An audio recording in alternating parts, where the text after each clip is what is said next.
आदाब, मैं हूं अदी। आखिर और कितना नीचे गिरेगी मोदी सरकार? कर्ज नहीं चुका सकी भारत सरकार तो पहले भारत के खिलाफ मुकदमा दर्ज हुआ, फिर पेरिस ने जब्त कर ली भारत की संपत्ति। इससे शर्मनाक और क्या हो सकता है? लेकिन नहीं, मोदी जी अभी भी मंत्रिमंडल विस्तार के जरिए चुनाव जीतने की कोशिश में है। लेकिन अभी तक पता नहीं चल पाया कि मोदी जी ने आखिर मंत्रिमंडल विस्तार किस आधार पर किया है, क्योंकि अगर परफॉर्मेंस के मुताबिक 12 मंत्रियों से इस्तीफा मांगे गए तो फाइनेंस मिनिस्टर निर्मला सीतारमण क्यों अभी भी कैबिनेट में है? स्वास्थ्य मंत्री के साथ साथ सबसे पहले तो उन्हें इस्तीफा दे देना चाहिए था। खैर, मुद्दे पर आते हैं।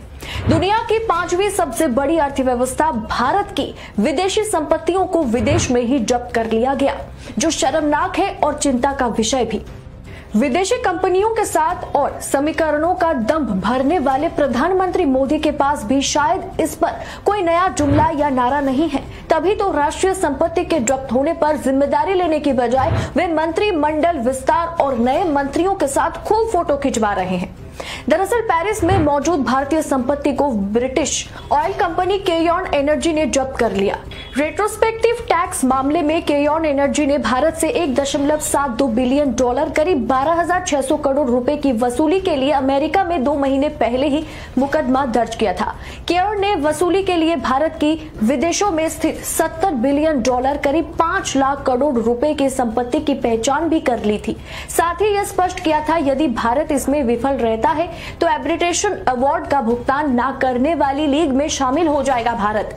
पहचान की गई संपत्ति में केयॉन एनर्जी ने एयर इंडिया के हवाई जहाज, शिपिंग कॉर्पोरेशन ऑफ इंडिया से जुड़े बंदर, सार्वजनिक क्षेत्र के बैंकों की प्रॉपर्टी, सार्वजनिक क्षेत्र की कंपनियों के ऑयल एंड गैस कार्गो जैसे कीमती संपत्तियों को शामिल किया गया। ये भारतीय संपत्ति अलग अलग देशों में मौजूद है। भारत सरकार ने समय पर भुगतान नहीं किया, जिसके बाद अब केयॉन ने पेरिस में $70 बिलियन की भारतीय संपत्ति को जब्त कर लिया। भारत सरकार कल तक तो अपने मंत्रिमंडल विस्तार में व्यस्त थी। जनता को बहलाने के लिए यह कह दिया गया कि उन सभी मंत्रालयों में फेरबदल किया जा रहा है जहां मंत्रियों ने ठीक से काम नहीं किया।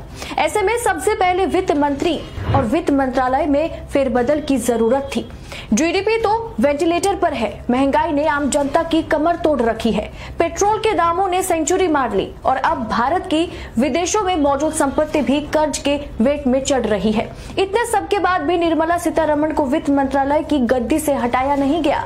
हमारे जैसे मिडिल क्लास लोग टैक्स भरते समय ये सोचते हैं कि ये पैसा हमारे बेहतरी के लिए लगाया जाएगा, लेकिन अब उन्हीं पैसों से खरीदी गई भारतीय संपत्ति भी विदेशी हाथों में जा रही है।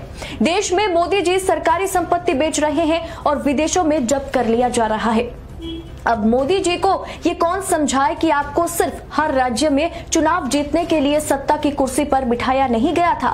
कहीं भी चुनाव हो तो मुंह उठाकर चल लेते हैं प्रचार करने, बल्कि देश का विकास और देश की उन्नति के लिए आपको सत्ता दी गई थी, जिसका आपने भरपूर दुरुपयोग किया। देश नीति ने आपके आगे फिर एक बार सच का उजागर किया। देश को किस तरह से मोदी सरकार नीलाम कर रहे हैं वो भी आपके सामने है। अब आप कमेंट बॉक्स में इस मुद्दे पर आपकी राय क्या है जरूर लिखें। साथ ही इस वीडियो को खूब शेयर करें ताकि सच हर किसी तक पहुंच सके। इस वीडियो में फिलहाल इतना ही। वीडियो के पसंद आने पर वीडियो को लाइक और शेयर जरूर करें और जाते जाते देश नीति को सब्सक्राइब जरूर करें अगर अभी तक सब्सक्राइब नहीं किया है तो। शुक्रिया।